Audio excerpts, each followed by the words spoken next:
to younger teams just starting out. It's that you don't need lots of vendors and consultants and other people. What you need to do is actually just read up on how you do the stuff and try and test and learn and get the reps in.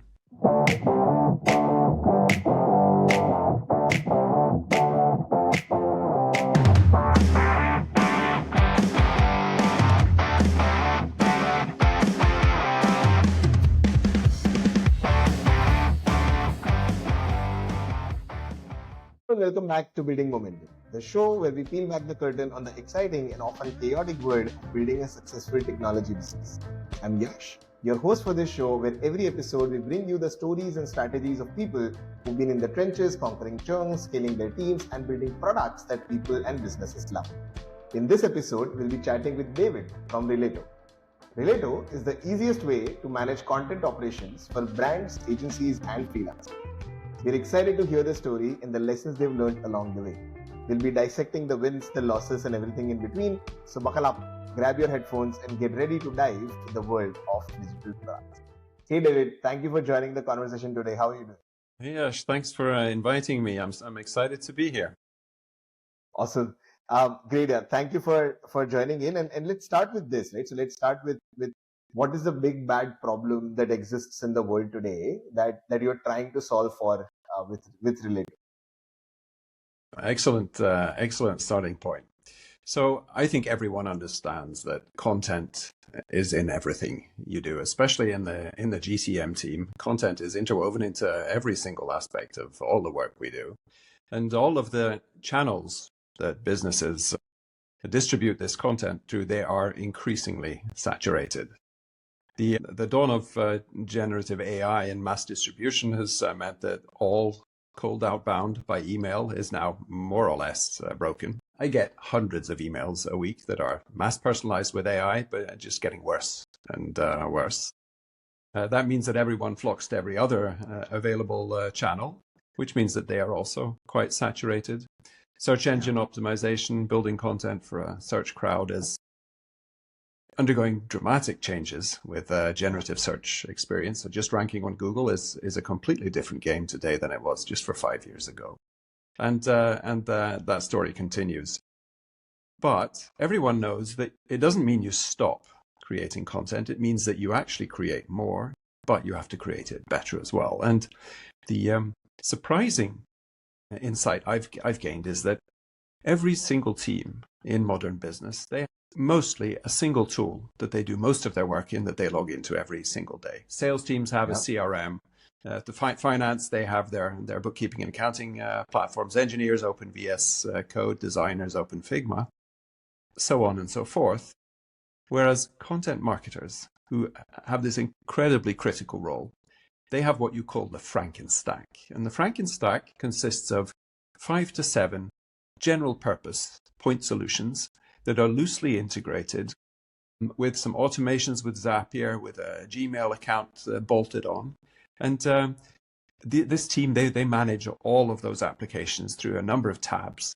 And that is the problem we are solving. So would it be fair to say that essentially, and so tell me a little more from that standpoint. So there are two ways to unify content operations, right? So one is that you're integrating, which essentially means that you are a layer that sits on top of existing software stack or platform stack, whatever it is that the content teams are using. Or the second is where you are replicating, which is where you're building it, and so then you will have to invest a lot of time and energy into getting to a point where those tool stacks are already today, and then you'll be able to make it significantly better once the investment is made, because now everything is natively happening within your platform. So which one of those two are you going forward with? Well, I'll explain how I think about this. I think it's common knowledge today that fundamentally you can build a business in two ways.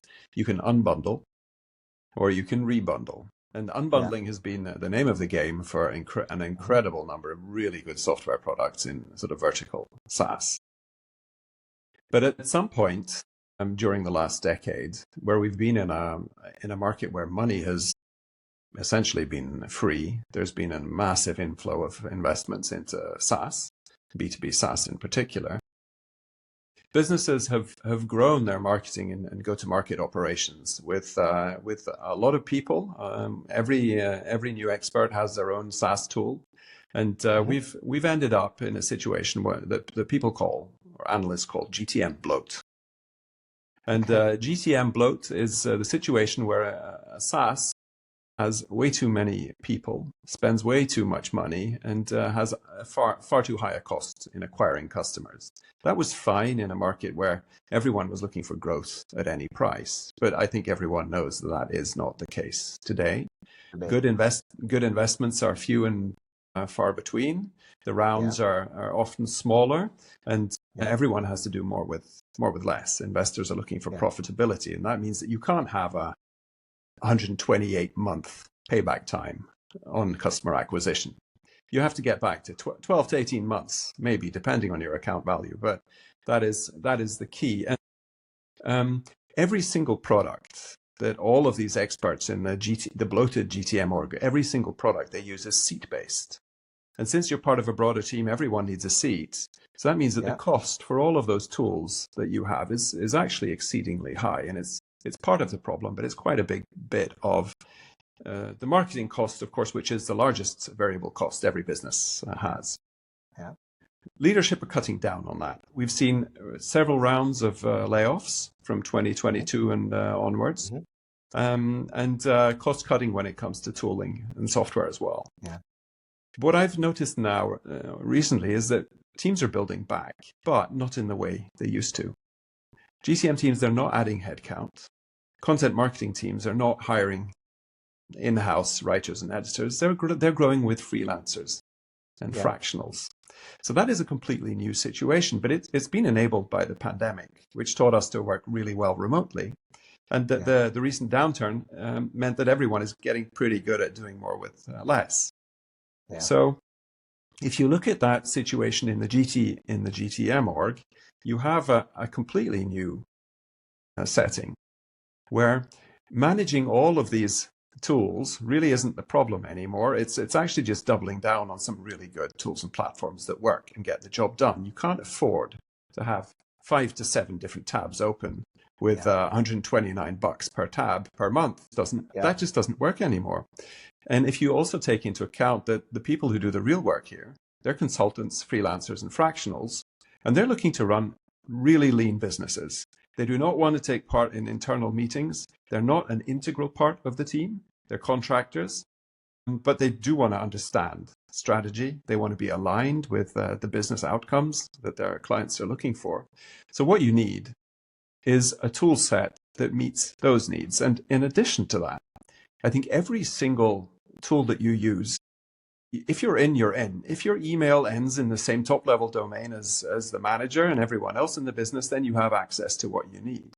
But almost no tools are built for this new way of working with fully remote teams where everyone has a private Gmail address, and you have to click around for minutes or even hours just to give people the correct access to what they're looking for. Yeah. So our case is that we are actually collapsing the Frankenstack into one single platform that is purpose-built for that vertical domain, which is content marketing, and working within the GTM team with content, and that is built natively for the problems that they need to solve, which helps align everyone on the team to strategy, regardless of whether they're in-house staff or they work as a freelancer or fractional. That makes everything they need to get the job done immediately available. I've spoken with so many content leaders and marketing leaders, and if you ask them, could you share your latest strategy document on your content strategy or your GTM motion, and they start looking in an email inbox for some attachment from a marketing agency from back in 2019, and that file is probably called Final 8. That Final is V 1.8. Yeah, and how do you share that with a team? A team of 5 people who work in different time zones across the world. Well, that is a real problem. And just firing up a Notion database and putting everything there, I guess, could solve some of the problem if you use Asana and ClickUp, if you manage your inventory in Airtable, if you automate some of the tedious, repetitive tasks with Zapier, then it gets you about 60% of the way. But still, it's like asking a sales team how they manage their workflow, and none of them really know about a CRM, that they don't have that tool. So it's kind of crazy that no one has built this product yet. Now, that is to say, there are some content ops platforms in the world today, but they're sort of old and clunky from a couple of decades ago. And most of them have been built as a sort of a slim workflow add-on on top of digital asset management platforms, which are big platforms in old tech. But none of them really cut it for B2B SaaS. And most of them have enterprise pricing. So there's no request a demo. There's contact sales and we'll speak to you. So it's really an unattractive option. So we think that there's a massive opportunity, especially if you work with specialized AI models. There's a massive opportunity for vertical SaaS who goes deep into the domain, understands the workflow, and delivers a solution with crisp UX, a delightful user experience, and that is really native to solving the problem that people have today. Got it. So that, I think this is so true, because this is something that happens with us. This is like really instead of having like a PDF in an email, we would have the strategy document created like 8 or 9 months ago. That's in some Google document in some folder, which was not correctly named, and it was just written at that point of time and then never referred to. It was not even treated as a live document. It was outcome of a meeting, and then that's sort of pretty much it. Half of those things I don't even think that we implemented. Some of those things we implemented, but we didn't measure, and then so on and so forth, right? And so this is absolutely true. And so the next piece that I want to sort of dive into, David, is trying to understand like your journey before this, right? And how did you come to this point, right? How did you reach here? And so I think you were running a venture capital fund. Would that be a fair thing to say? Stonehaven Ventures. That's true. And so we've seen some people go from being a founder to making the company really massive and making an exit and then become investors. This is, how do you shift from analyzing an industry to actually building a product within a particular industry, right? Yeah, so I'm sure that as an investor you were doing that. Please do. So I've been co-founder or partner in new companies for the most part of 2.5 decades. And when you do that long enough, at some point you'll have a few exits. So some of the companies you've co-founded or invested in, they get sold, and you get a windfall from that. So that was certainly the case for me in 2018-19. I just sold a recent company that I had co-founded and led in 2016, which was a marketplace lending platform which operated in the Nordics. We sold that to a big bank, and that acquisition was also part of a partnership. And we enjoyed working together, the management at the bank and they asked me if I would be interested in heading up a new CVC, so a corporate venture arm for that bank, which I thought was really exciting. It was very, very specific to the vertical of fintech in the Nordics.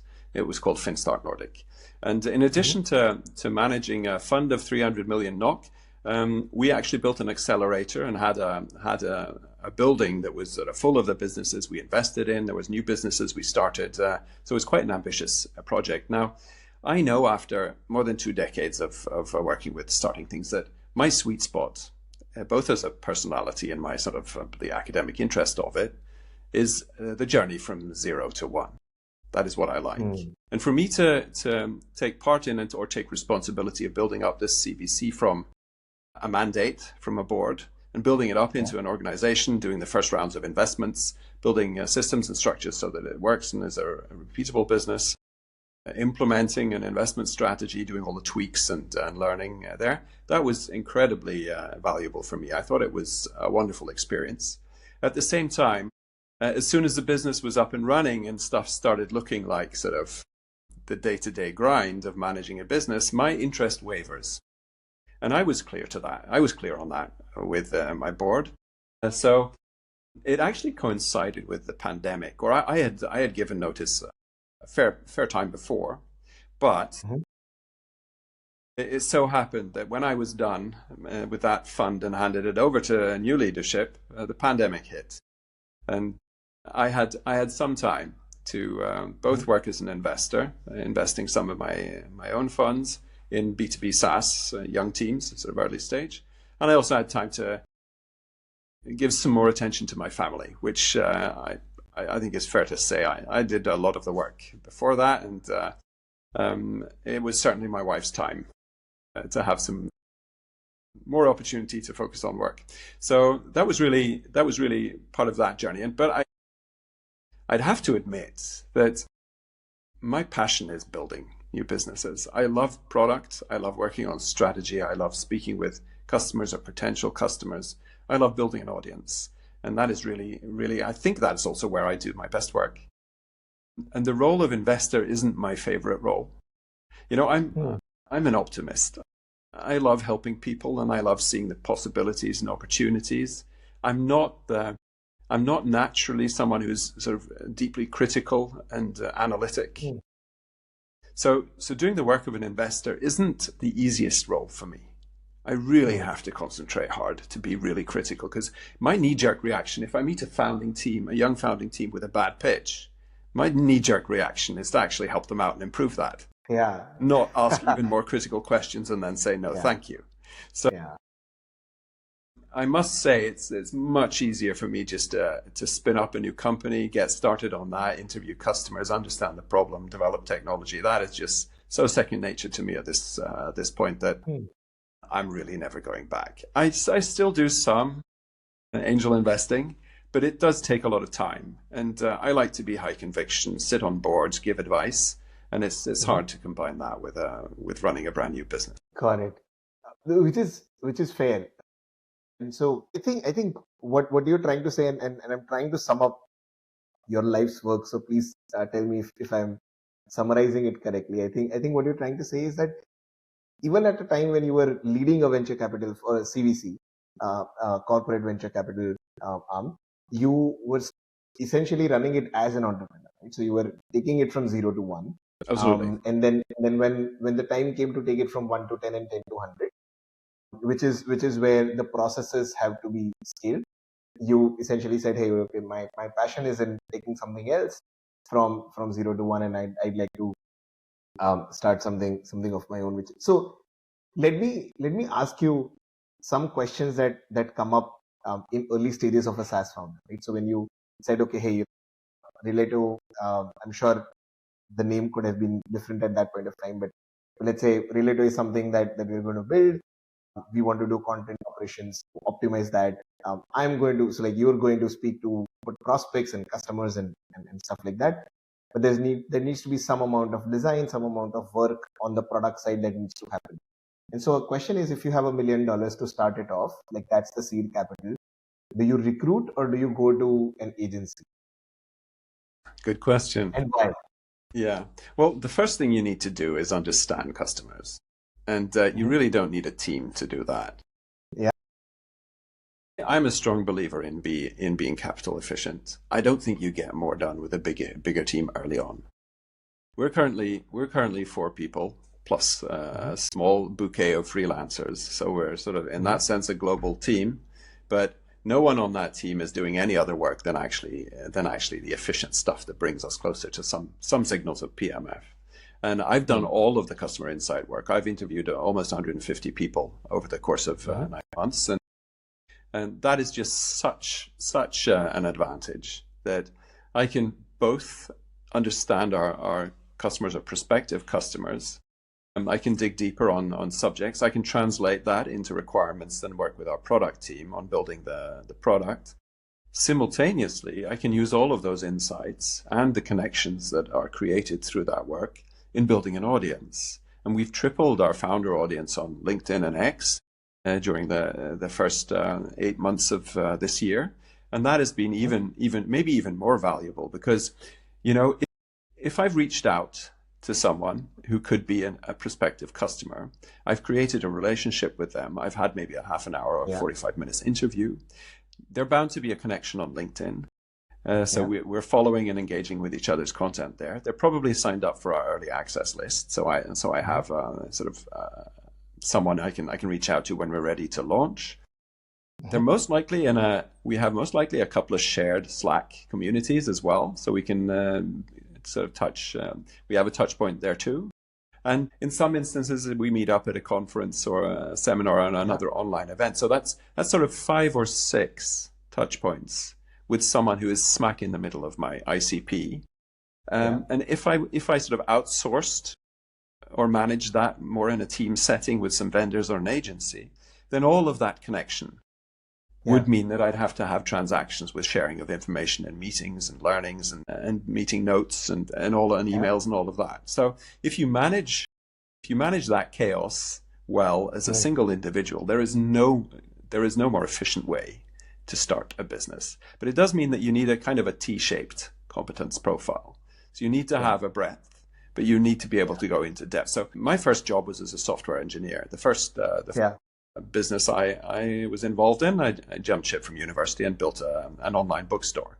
So I have all of that software engineering knowledge. It's been a couple of decades since anyone would pay me to work as a software engineer, but I've certainly kept my programming skills quite up to date. But I've also worked in marketing, advertising, strategy, and management consulting. So I sort of have that capability too, which of course is an advantage. I understand not everyone has that profile, but you don't get that kind of a profile if you don't try. And the only one who can develop that skill set is yourself. So I think if I was to share something with your audience, to younger teams just starting out, it's that you don't need lots of vendors and consultants and other people. What you need to do is actually just read up on how you do the stuff and try and test and learn and get the reps in. And that is how you. My answer concretely to your question is don't use an agency, don't use consultants, do the work yourself as much as humanly possible, but make sure that you have someone who can be critical. Reach out to people in your network, and instead of just having sort of updates or sharing coffees, have some really concrete questions. I spoke with this, that, and the other person. They said this. How should I interpret that? How can I use it? What am I missing? That kind of thing. Be really concrete and use the people around you to criticize or critique the work you're doing. And so from an understanding needs and requirements standpoint, just have a little more. Let's dive a little deeper into that. It's one of the challenges and I've been an early stage founder. I started a SaaS company called ClientJoy, the CRM for freelancers and agencies. So fairly similar target audience, and grew to about 13,000 customers, 90 odd countries. Amazing. 4-year journey. Got acquired earlier this year, and then started Momentum. And so one of the challenges that I personally also faced, and I'm sure a lot of early stage founders also face, is that they go in with the assumption and then they look for evidence that agrees with the hypothesis that they have. And because I was doing that, and there was nobody to tell me that I am doing that, we took product directions that we should not have taken. We took pricing decisions that we should not have. We wrote ICP definitions that we should not have. And so how do you get rid of the confirmation bias that a founder typically would have?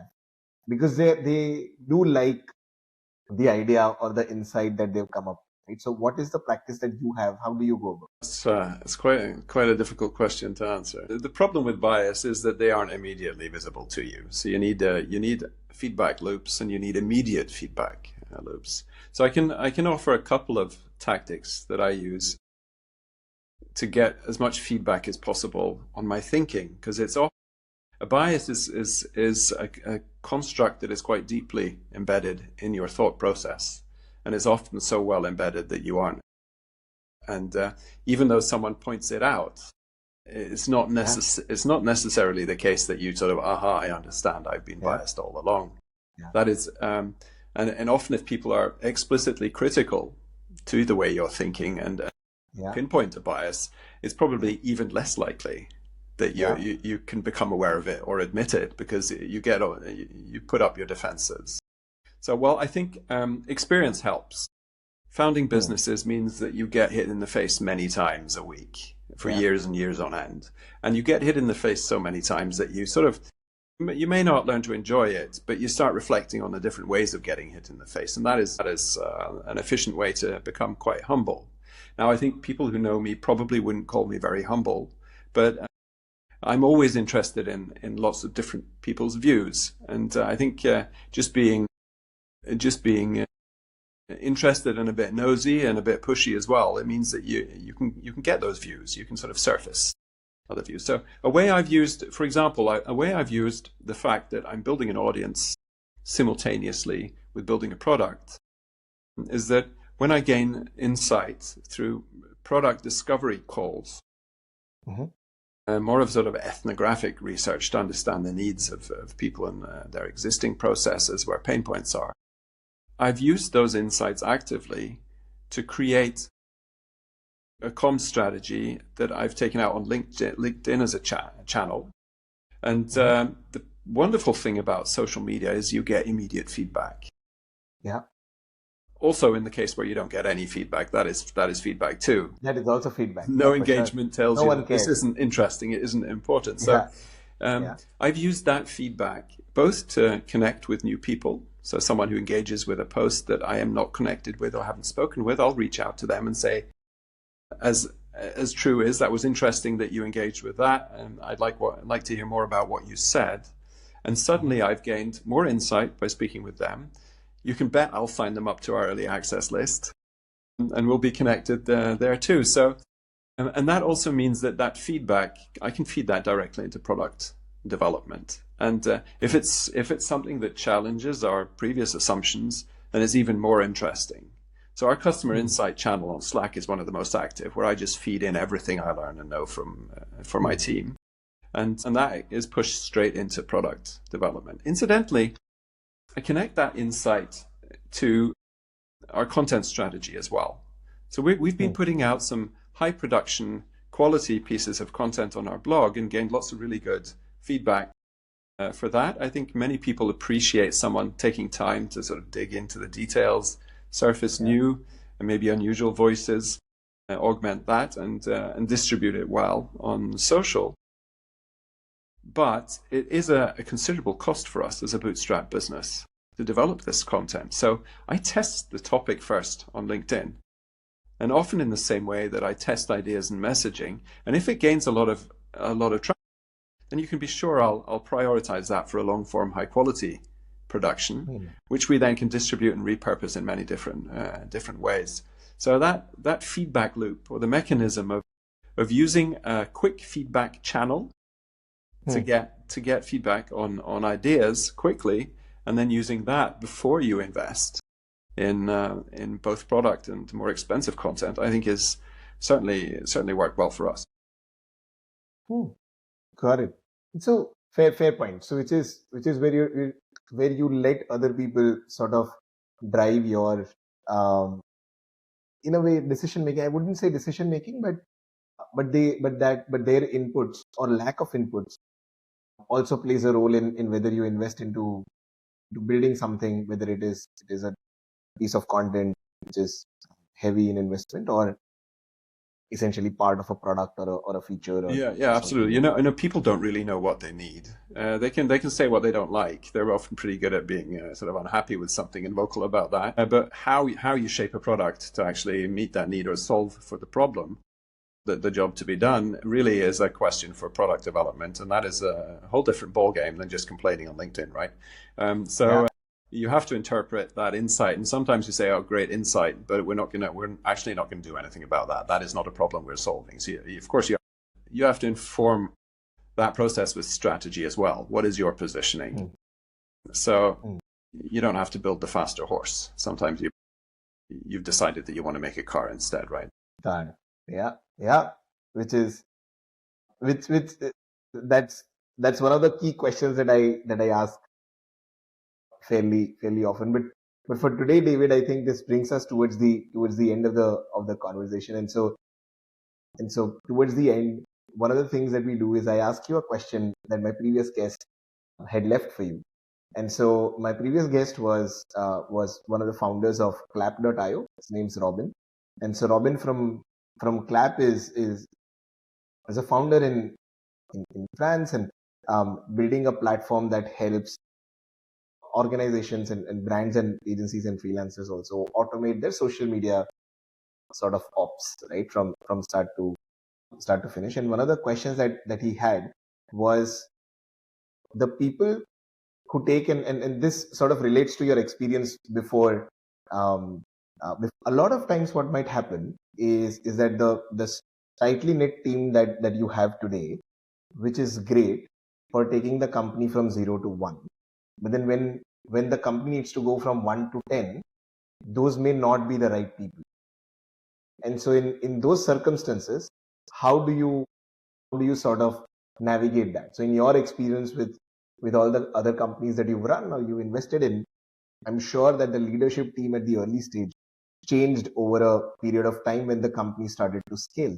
And so how do you sort of manage that change? How do you tell them that, hey, this is, you've gotten the company to $1 million in ARR, but going from 1 million to 10, I think we'll have to look for something else. Or these are the skills that you want to develop. So like, do you internally upskill them and train them, or do you recruit from the market? What do you do? Well, that's an incredibly the honest answer is, how do you do that? I think the honest answer is with great difficulty. It's one of the hardest things for a founder to do. I can speak to my experience and my preference, sort of at what stage in a business I like to work. But I've certainly worked on recruiting as directors and VP level and built C-suites as well in larger business settings, and it's incredibly difficult. And sometimes some of the worst mistakes founders make when they've raised maybe a big seed round or a Series A, and you really think, okay, we're gonna employ a really good VP of sales that's going to build a repeatable sales operation scale. Is that you hire someone that doesn't resonate with your founder mindset, and it's difficult to work together. And they're really good at sort of the stuff you do in big businesses, which is sort of walking around thinking and talking, and a lot of the work is done in meetings, thinking and talking. And most of the grunt work is done by agencies, consultants, and outsourcing vendors, right? And I think that is, at least I can answer to what you shouldn't do. Do not hire people who look really experienced on their CV, but only have experience in big businesses.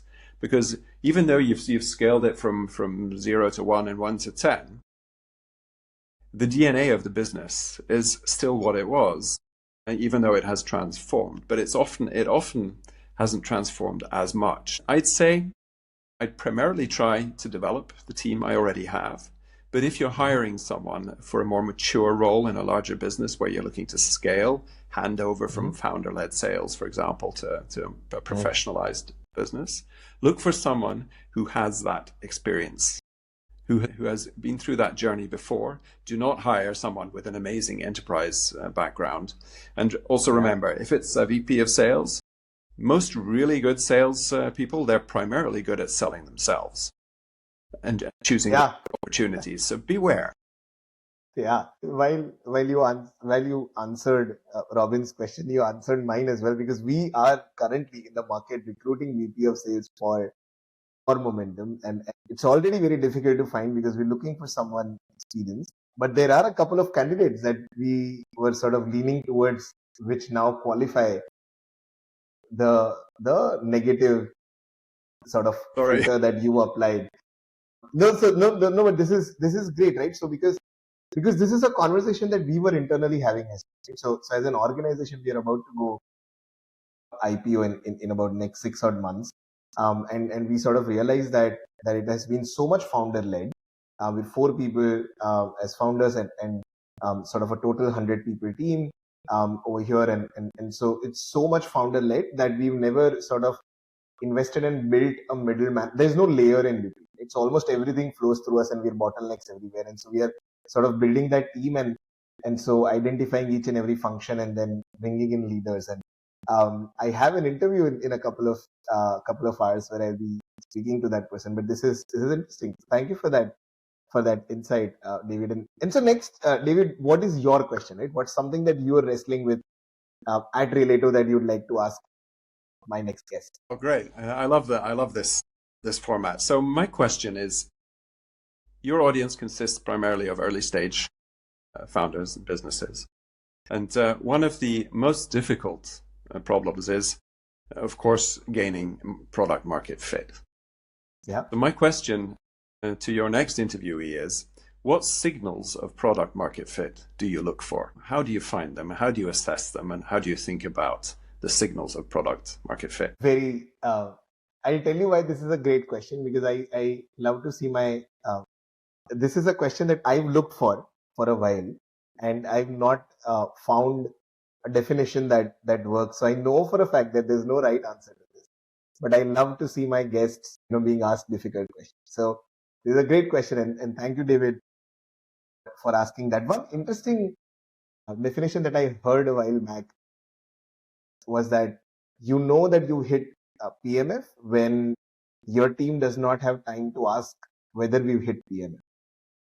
So when that conversation internally just fizzles out, when it just like moves out of the sphere of doubt, and you're just trying to fulfill, and you're trying to cope up with ops. But I've seen a couple of circumstances where that's not necessarily true, right? Because the economics didn't work out. You also thought that you had PMS. So it's still an open / interesting question, which I'll ask my next kid. And so that for everyone who's been watching this or listening to this on YouTube or Amazon Music or Spotify, I hope you enjoyed this conversation. And you'd be able to find link to Relato in the description over here.